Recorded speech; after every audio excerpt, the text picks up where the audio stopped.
gravel. Green gravel. Well, and you mentioned that your mom was a Polish immigrant and that your dad was a Russian immigrant, so they would have come here with a lot of high hopes. Absolutely. My parents were immigrants and they came here. I mean, it was a struggle for them. My father struggled to earn a living, and I mean, he did better later in life, but they lived through the Depression, and my father couldn't get work, and they worked in dress factories. It was where the conditions were not very good, and so it was not easy for them. But growing up, I never felt the lack of things. Somehow they managed to provide for us, even though I know it was hard.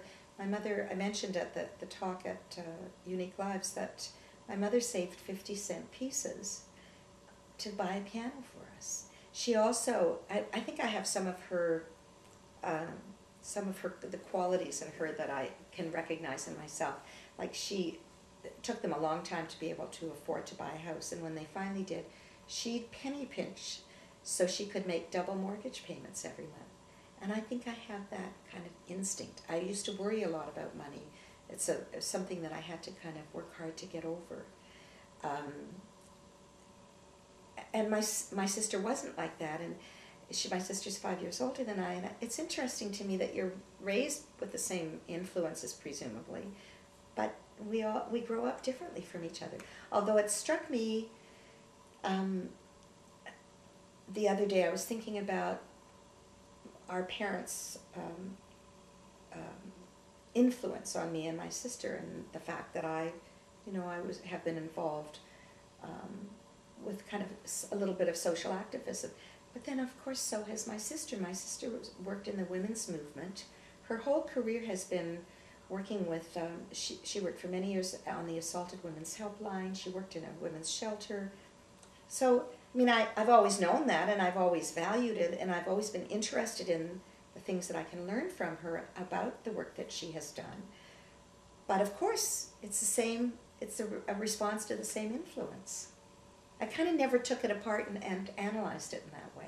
Isn't it interesting, though, because your parents would have been at the beginning of the 20th century dealing with oppression and depression, and here we are at the beginning of the 21st century same dealing problems. with oppression and depression. Isn't that interesting? And It's kind of sad, but history repeating itself. Yes, and manifesting itself in different ways, but with a lot of the same impact, for sure. And yet it's the values that Sharon, Lois, and Bram have really brought to the inner child and the family values that you have instilled with your performances that today's children need so desperately. Oh, I think that's absolutely true. It's funny,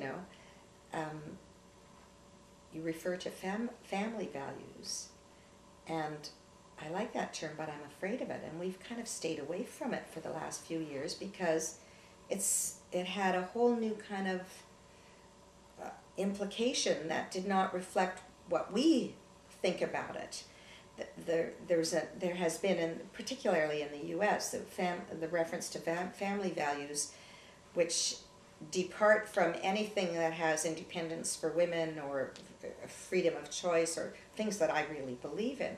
However, when I say family values, I really am just talking about families being together, sharing experiences, having fun together, eating their meals together, those kinds of things. Those, to me, are family values, which are all about just being a family. But, it's lacking today, it's true. People are, running. Little time to do that. And the idea of strong ethical or moral integrity in the family and developing good relationships with sibling rivalry, it doesn't have the same context today. I'm not sure Well, we have blended families now. We have single-parent families. We have all of that. And certainly there must have been the same with orphanages, and it really is probably the same and just different. Yeah, similar problems, the manifestation of different circumstances, but you end up with the same kinds of issues. Well, there are post-war children. Yeah, yes. I was just talking with a group of women the other night. We were talking about children of Holocaust survivors and children of Nazis, and how the children have similar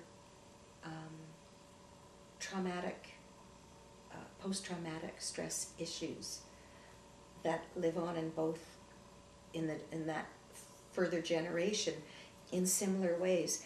I find that very interesting. And there's a play in Toronto called East of Berlin, which is a stunning play, and it's about the child of a Nazi. He's an adult. He's not a child. But he was the child of a Nazi, and his suffering, and as he learns about his father's past. So I hadn't thought about that part of the story, and I found it interesting. It has nothing to do with me or my career, but it's interesting. It's about the family, isn't it? It's all connected to family. Well, I suppose where it does have a bearing is that you have allowed children and adults to take a moment to forget about that. That's a very good thing. That's a very good thing. I think one of the reasons that we have been as successful as we have is because, for example, when we do a concert, in that 1 hour, the people who are there are there.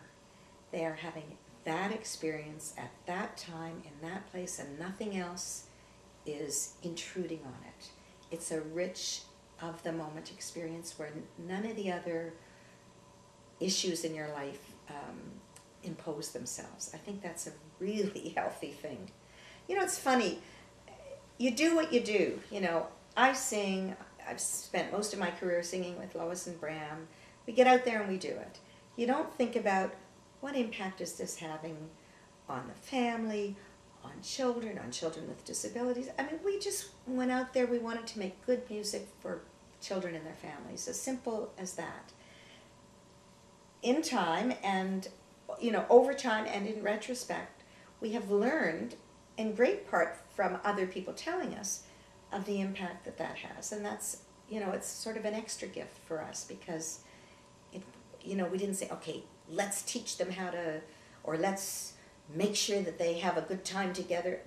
It was just a kind of organic, natural thing, which is, I think, is great, actually, that it came from it didn't come from a marketing perspective. It just came from let's make good music, let's make it for children to enjoy with their families, just simple values.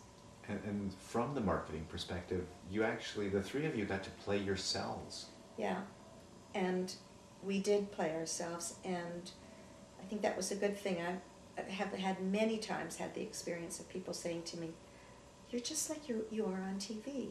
And I love that. I consider that high praise. I like to think that when people meet me, having seen me speaking publicly for 1,000 or 2,000 or 3,000 people, or singing on television, or in a concert for, you know, 500 or 10,000, that when they meet me and talk to me personally, it's the same person. I didn't plan that. It's just the way it is. That's who I am, I guess.